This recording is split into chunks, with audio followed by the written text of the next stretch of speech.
Section 10.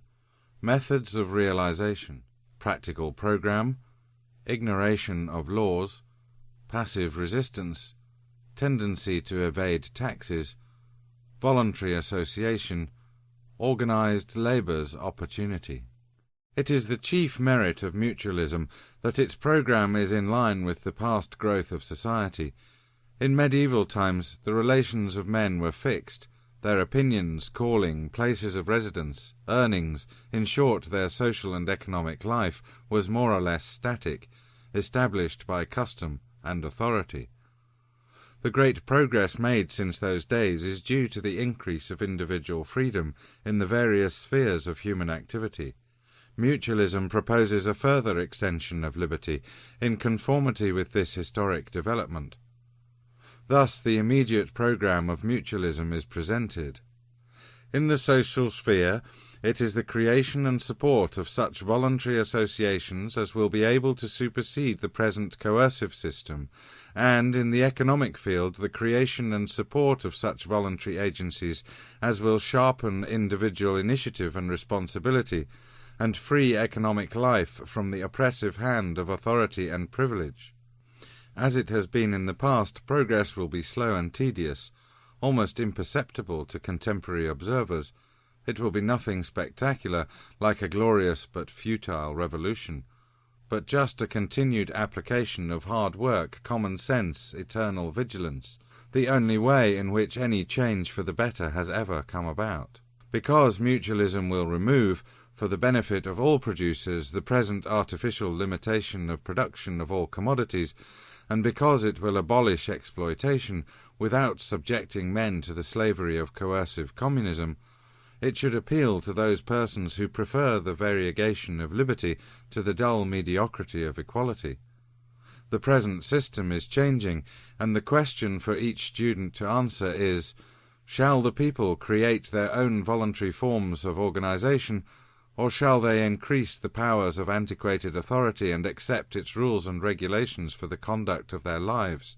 It is a most hopeful sign that the virility of the human race, that in spite of all the meddlesome paternalism of the state, which through its maze of laws and regulations tends to subvert and extinguish initiative by discouraging individuality and the precious sense of personal responsibility, there should still exist a surprisingly large number of altogether voluntary activities and associations. The chief distinction between these and the state activities is the personal initiative at the base of the former, and the consequent observance of the principle of voluntary cooperation, while in the nature of the latter there is arbitrary imposition, compelling contributions and membership at all costs, in the face of varying aptitudes, inclinations, and even of outraged protests. This applies to any function which the state may arrogate to itself, whether it be in religion, education, art, commerce, or industry. In religion, so far, the right of the state to interfere is denied in this country, but it will need a firm and decided stand on the part of all clear-headed people to curb the present demand of religious leaders for compulsory religious instruction in public schools, and to counteract the ridiculous opposition in the backward states to the teaching of evolution in the higher institutions of learning. In the educational field, there are organizations like the Society for the Promotion of Simplified Spelling, the Society for the Advancement of Science, and a large number of private museum societies and educational groups of varying size and influence, all developing initiative and an increasing sense of personal responsibility among their members. All these organizations are worthy of support. Every liberal or radical will find it desirable, as a means of educating the people, to belong to one or more of such societies, especially the local ones, which are of necessity more restricted in their appeal, and therefore more in need of support. For it must be remembered that the most valuable activity in behalf of freedom must take place in the educational field, and that there can never be too much of it. Other valuable expressions of private initiative are the many hospitals, sanatoriums, and asylums founded and maintained by benevolent societies and religious groups.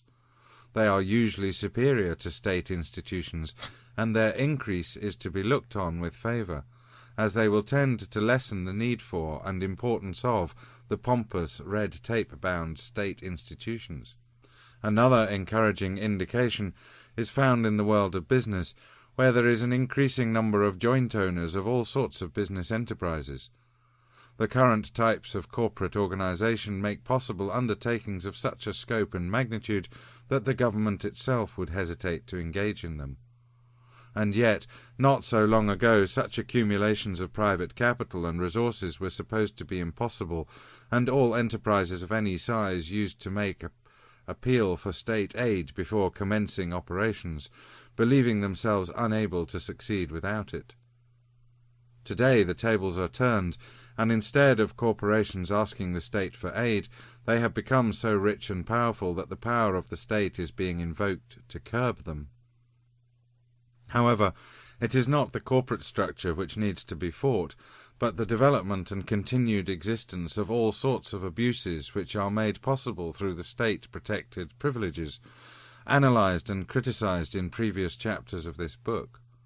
In the absence of monopolistic franchises, of interest extortion, of royalties and patent control, of protective tariffs, and of non-occupying land ownership, the public service corporations, for instance, would have to render satisfactory service to their patrons, service at cost, as their failure to do so would cause other corporations to be organised by dissatisfied individual patrons or by another independent group of individuals, with the result that the original corporation would be obliged to improve its service or retire from the field.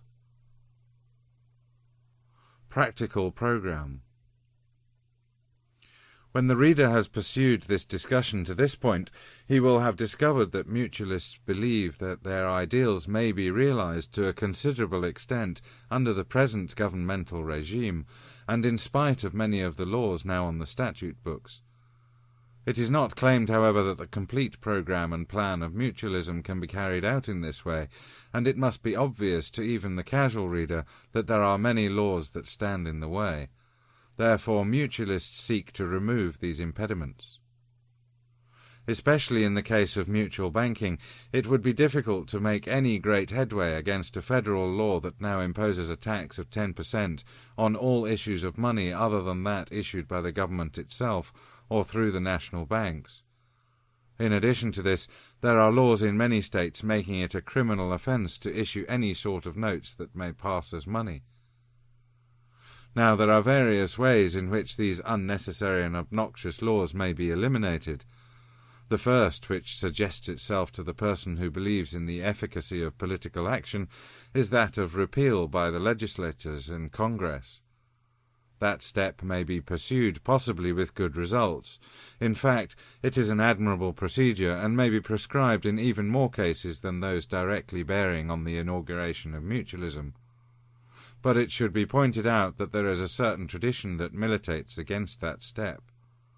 How rarely has any law been repealed outright? It seems to be a common notion that no law is ever to be taken off the statute books unless another one is to be put in its place. That has been the history of legislation in the past, and there are few signs of any change.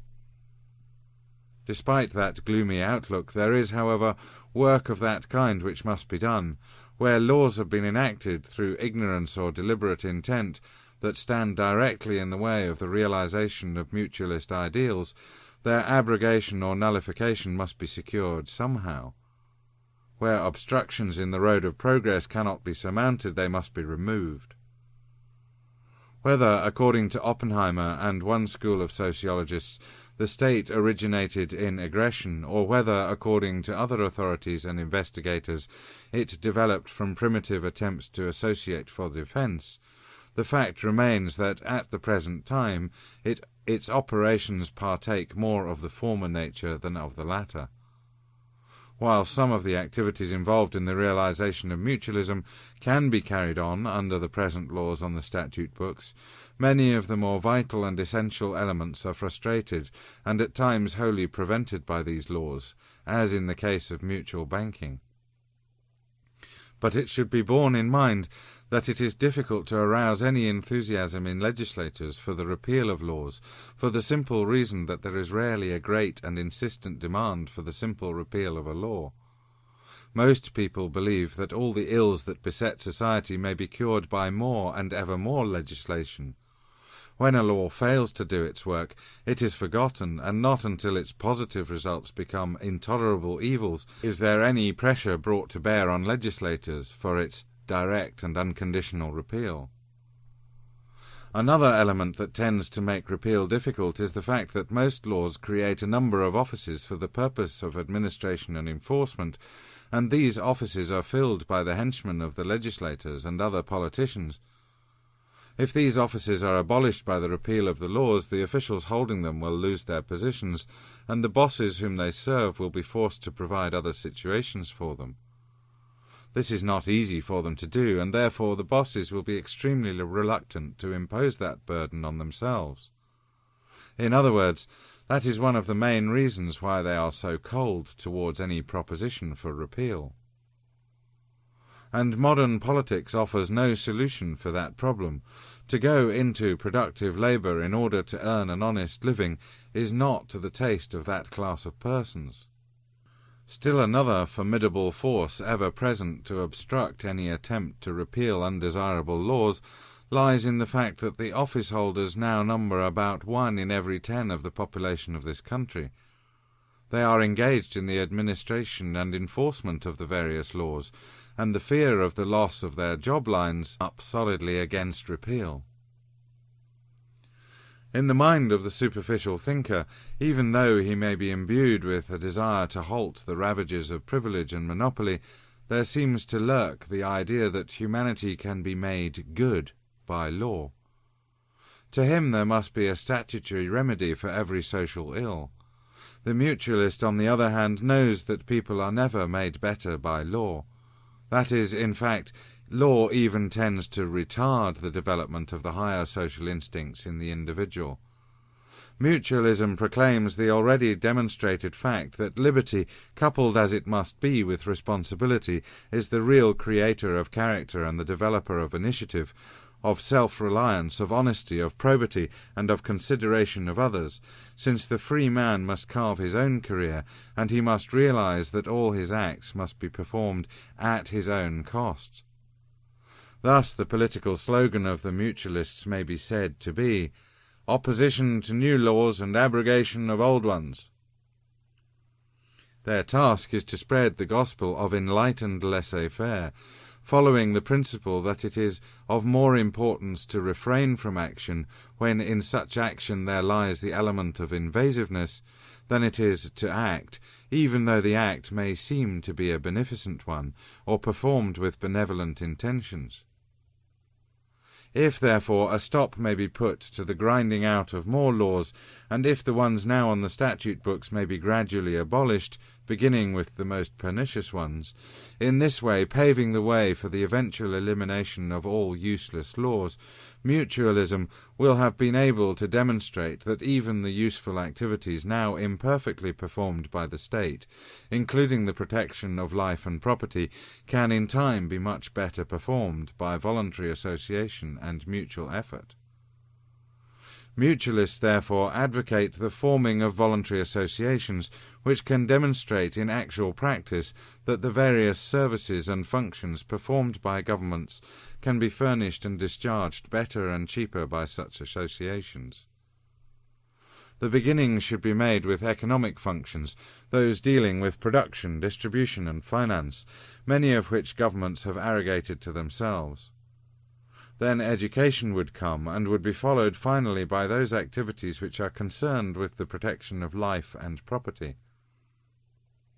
With each step taken, all the entrenchments of privilege and power gradually will give way, as business methods and intelligent self-interest become the guides instead of the inefficient and cumbersome systems followed by the state, loaded down as it is with its multiplicity of operations, and endowed naturally with so little capacity for change or improvement.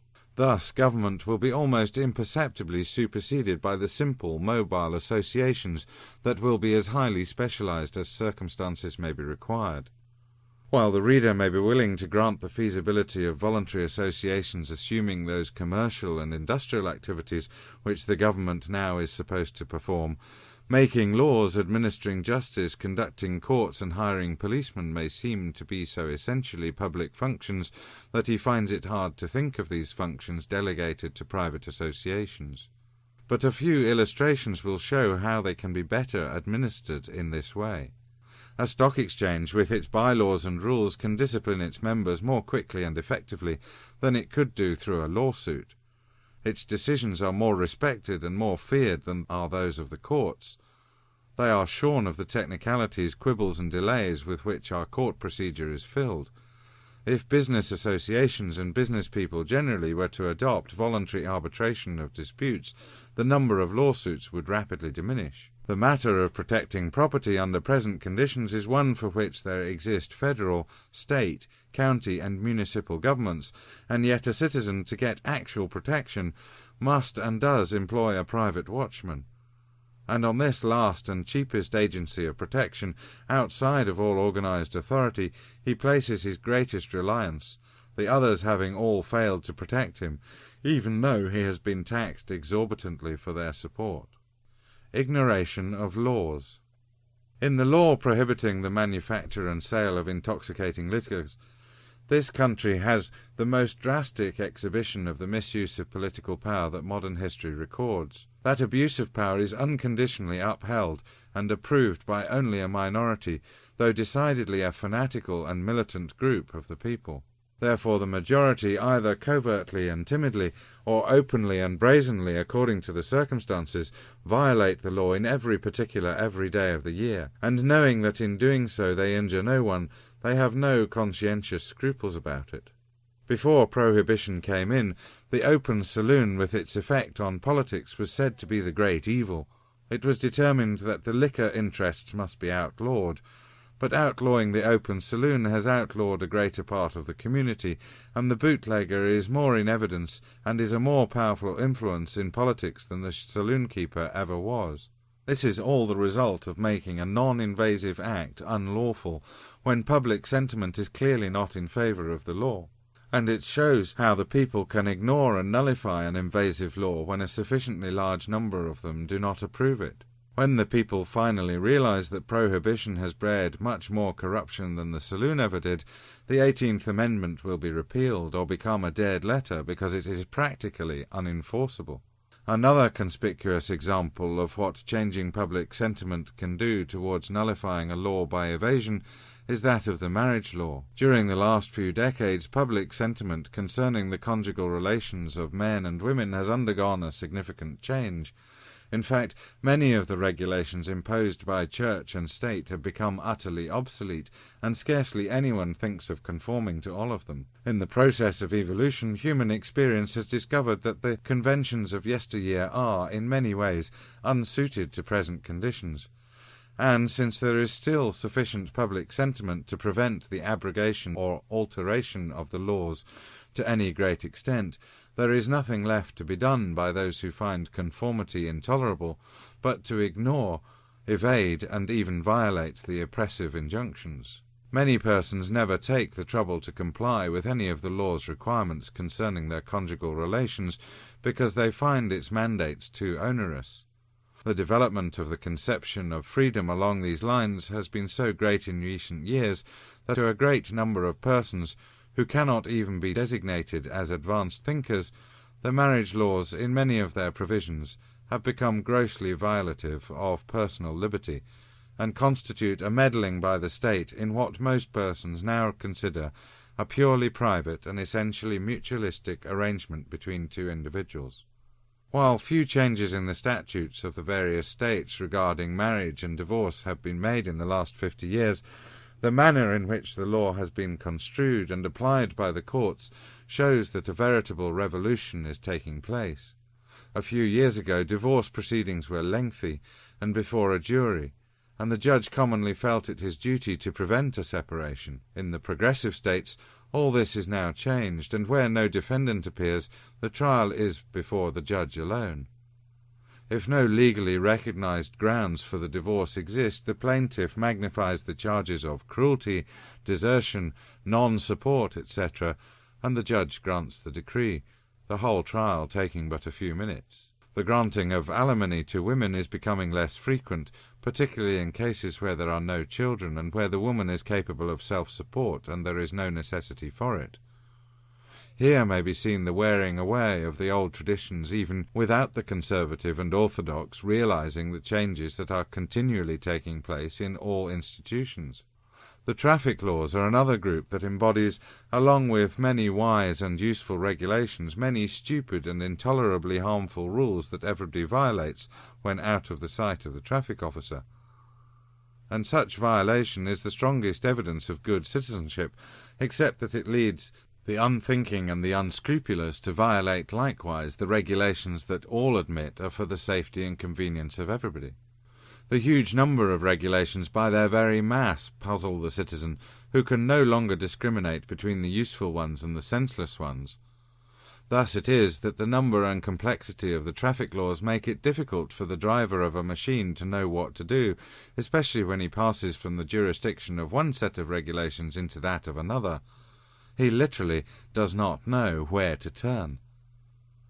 Many of the less important laws are openly and guilelessly ignored or violated every day, to say nothing of the constant and consistent evasion of taxes by rich and poor, pious and pagan, without the least sense of wrongdoing.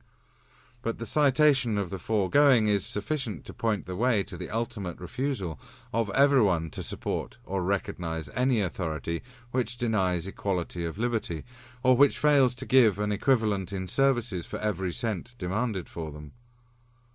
Mutualism emphasizes the fact that its principles are founded on the law of pure equity, and it should be noted that all those laws whose violation, evasion, or ignoration have been cited are themselves denials of pure equity and of individual initiative, free contract, and voluntary association, upon which mutualism is founded.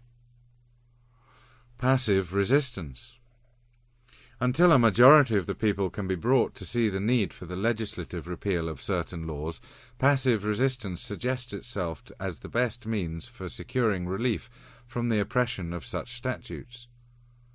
This is a method that seems to occur most readily to the average American, for he is always eager to ignore and evade any law that is not supported by a preponderance of public opinion. He has no great reverence for law as such, and he is encouraged in that disregard of laws and regulations when he observes the impunity with which they are, in many conspicuous instances, violated and flouted. He sees furthermore that a great deal of sumptuary and otherwise obnoxious legislation receives only hypocritical support from the many who were instrumental in securing its enactment, and this decidedly lessens his respect for it. The way is therefore open for making a law so unpopular that the community will not consent to its enforcement. When, as recently occurred, a great state voted in a referendum by a majority of 3-1 to demand of the federal government the right to practically nullify within its borders an important act of Congress, with what success can the continued attempt to enforce that enactment in that state be made? To all intents and purposes, the Volstead law is a dead letter in the state of New York, and there is no likelihood of its resurrection. The enforcement officers may make some sort of attempt to punish violators of the law, but they will find it difficult to secure convictions before juries. Other laws can be made as odious as that one, and when that happens it makes little difference whether the formality of repeal has been gone through or not. It is, of course, obvious that the true passive resistance means abstinence rather than action. Therefore it is always more difficult for governments to punish a person for refraining from doing than for doing. The person who refuses to obey when commanded to act is less likely to land in jail than one who ventures into forbidden places. Likewise, he who talks too much is more likely to get into trouble with the police than he who keeps his mouth shut. It is difficult for the ardent official meddler to trump up a charge against a person who utterly refuses to do anything. That, briefly, is the essence of passive resistance, to do nothing.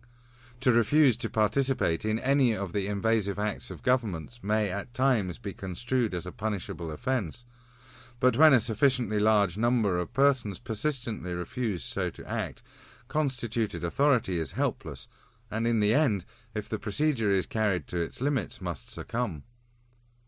The force that can be brought to bear by a large number of passive resistors is practically irresistible, and that force has the added advantage of being non-invasive.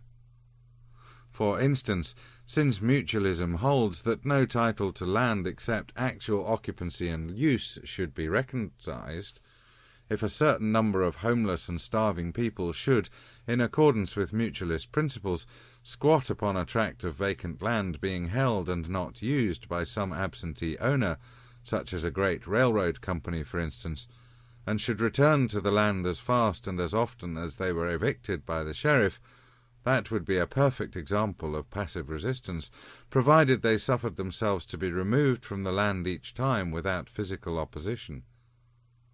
The effect of this would be to baffle and harass invasive authority, just as the non-rent-paying tactics of the Land League in Ireland in the last century baffled and harassed the British government up to the time that the tenants were betrayed by their leaders and ordered to submit. If no other end be immediately gained, such methods always bring the invading forces into disrepute and place them in the position of being oppressors of helpless persons. In short, that traditional and universal policy of aggression would be stripped of its glittering trappings of glory and put in its true light of unconscionable roguery. But passive resistance must not be confused with non-resistance. It is, moreover, quite easy to differentiate between the two. Non-resistance is precisely what its etymology implies: no resistance. Passive resistance, on the other hand, is most emphatically resistance, but it is not resistance by overt acts. It is negative, it is abstention, non-participation, and those who employ it do not do things, but refrain from doing things. There is, moreover, another difference between passive resistance and non-resistance. The former is considered, by those who advocate it, a matter of expediency, and they believe that it is the most efficacious of all methods. Non-resistance, on the other hand, is commonly regarded by those who adhere to it as a fetish, or something that is worshipped as a universal panacea for all forms of aggression, and as such it will be formed to be advocated largely by those who view it from a religious angle. To resist passively is to place the burden of action and aggression upon the enforcers or the upholders of the things resisted. Such resistance may take the form of refusing to obey any sort of mandate, especially when the obedience would involve action, and it may be carried, of course, to the extent of the resistor's willingness to suffer the consequences, bearing in mind that such penalty is not ordinarily so great as for performing a forbidden act. Strikes, in their simple form, are a true type of passive resistance. It is not yet a crime, in time of peace, to stop work, but those who exploit labour are bending every effort to have it legally so made, and some of the people's representatives in Congress and in the various legislatures are constantly trying to secure the enactment of such laws.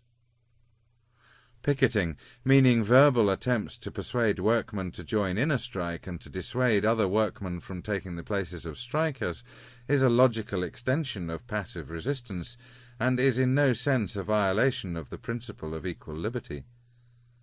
When picketing is accompanied by violence or threats of violence in any form, such as forcibly preventing the workman who refuses to strike or the strike-breaker from entering the struck plant, or doing him bodily harm for declining to be persuaded, it is not passive resistance, and is a violation of the principle of equal liberty, and mutualism clearly and sharply draws that distinction. Mutualists, however, lend no ear to those court decisions and to the contentions of the employers generally that the so-called sympathetic strike is an infringement of the principle herein postulated, always provided that there exists no contract which such a strike may violate. Striking work is so clearly the mere exercise of an undisputed right to refrain from an act that, no matter how far removed from the primary motivation of such cessation of work, no refusal to continue uncontracted labour can by any stretch of the imagination be construed as a denial of anyone's liberty. To pretend the contrary is to countenance human slavery, no more, no less. As an instance of how passive resistance has brought about the repeal of an unpopular law, it is pertinent to cite the case of the poll tax.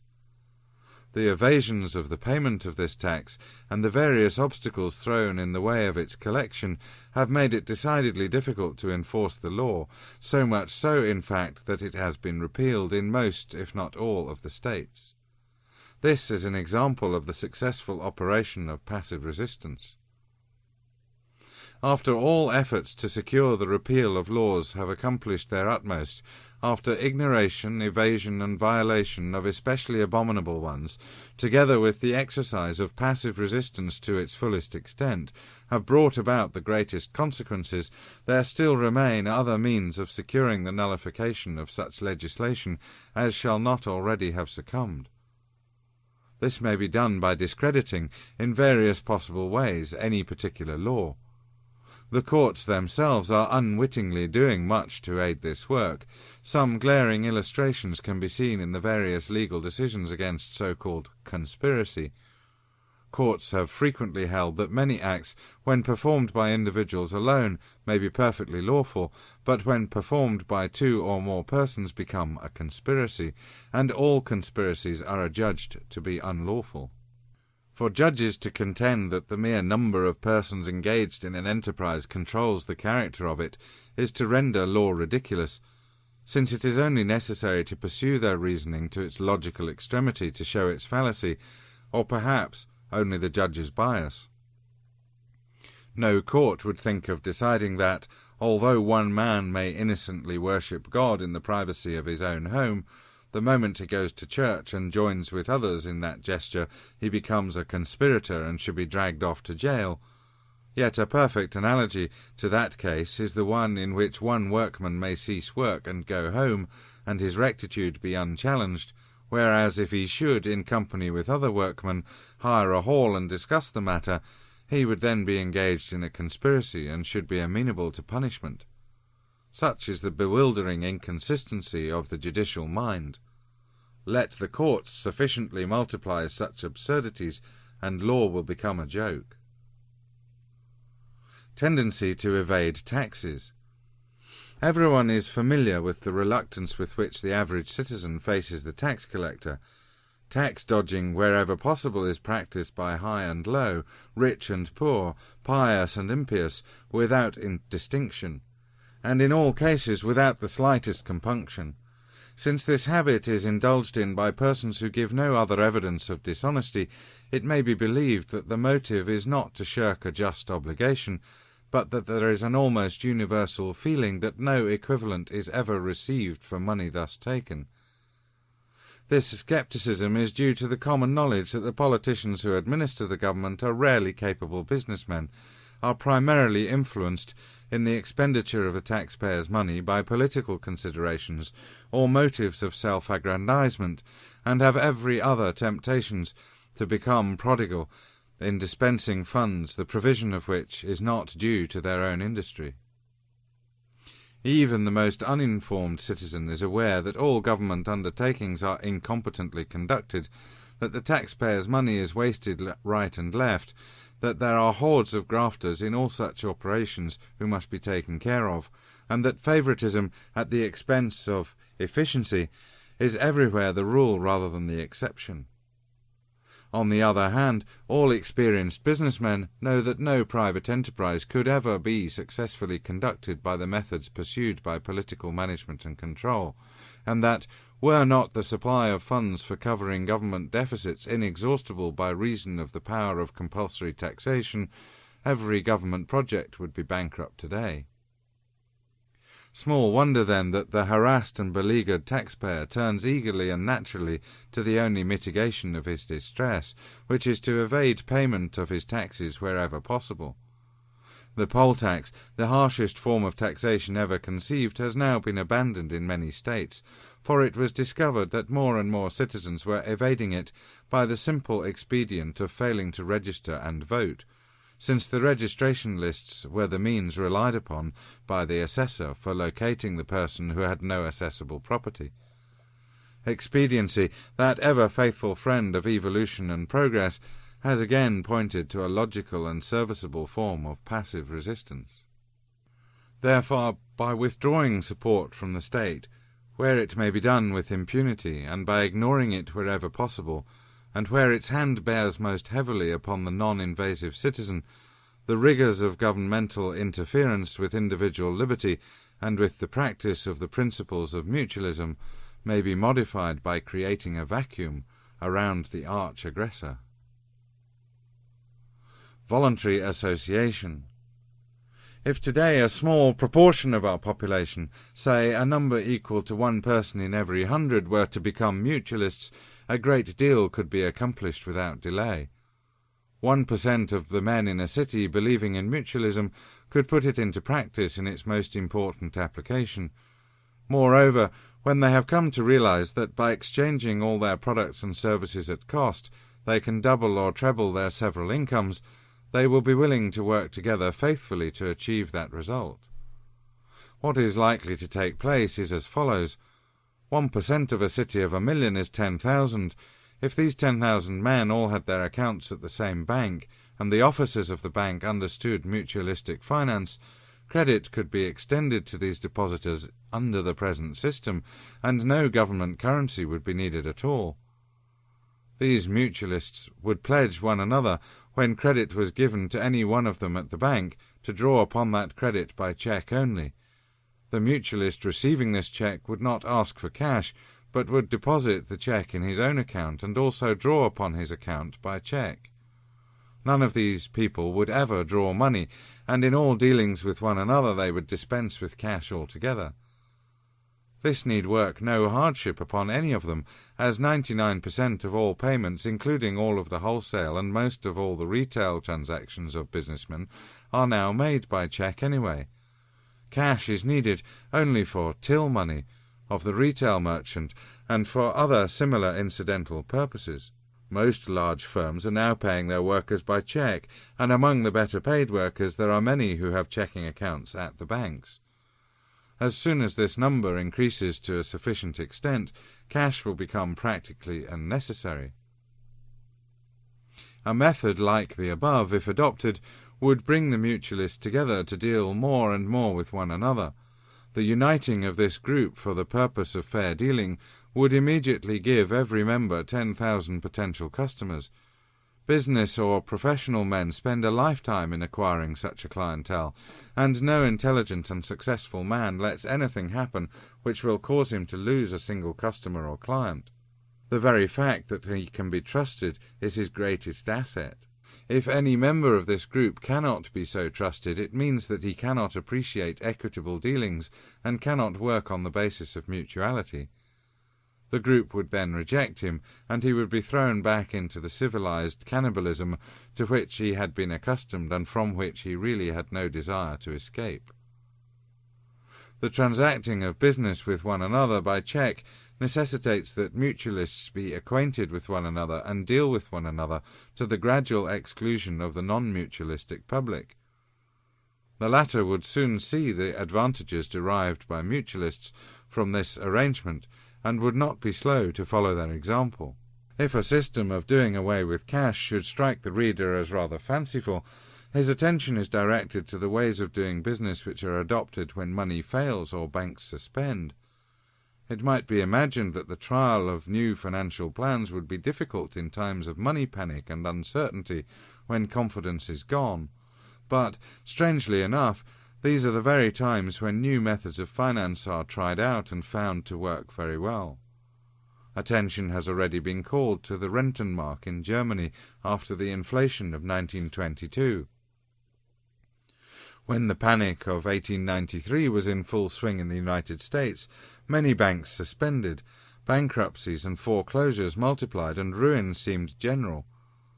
The solvent banks could not meet all the calls on them for cash, so the clearinghouses issued certificates to circulate instead of money, a clear violation of the federal law, but wholly ignored by the authorities.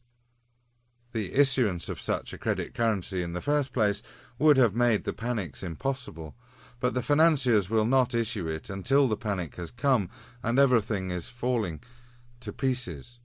Then the credit currency steps in and saves the day. During the Panic of 1907, resort was again had to this method. There were weeks when businessmen saw no currency but these clearinghouse certificates, and as the banks refused to pay in cash, the clearinghouse certificates constituted practically the entire currency, except for what little cash there was still in circulation. If a credit currency can function so well when panic and uncertainty reign, it surely can work in normal times.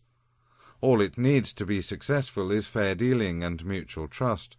With the proper supervision, the chances of unfair dealing could be reduced to a point where it would be an inexpensive matter to cover them fully by a safe insurance. As for the farmers, they must be shown that their salvation lies not in special privileges or state aid, but in stopping land speculation, in pooling their capital and resources for cooperative action, substituting the credit of the group for that of the individual, in furnishing this credit to themselves at cost, if necessary by circumventing the injurious banking laws, and thus creating a working capital on which there is no interest to be paid, in systematizing distribution so that all products sold will have come from the nearest feasible producing centre, thus eliminating much time and expense in unnecessarily hauling, in systematizing production by gathering and distributing information as to the need and desirability of certain crops, so as to avoid overproduction of some and underproduction of others, and the evils accompanying such a condition, and finally in practicing and working for the promulgation of all other mutualist ideas.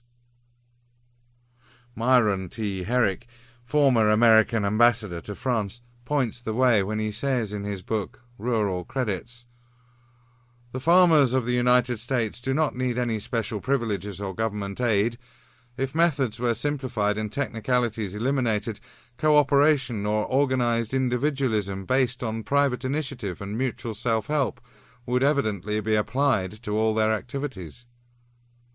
A mutualist could not have expressed it better.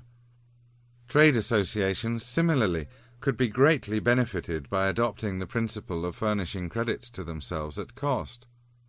Mr. Hugo Bilgram of Philadelphia, in The Cause of Business Depressions, has made some practical suggestions as to how this could be done. The reader will also recall certain passages earlier in this chapter.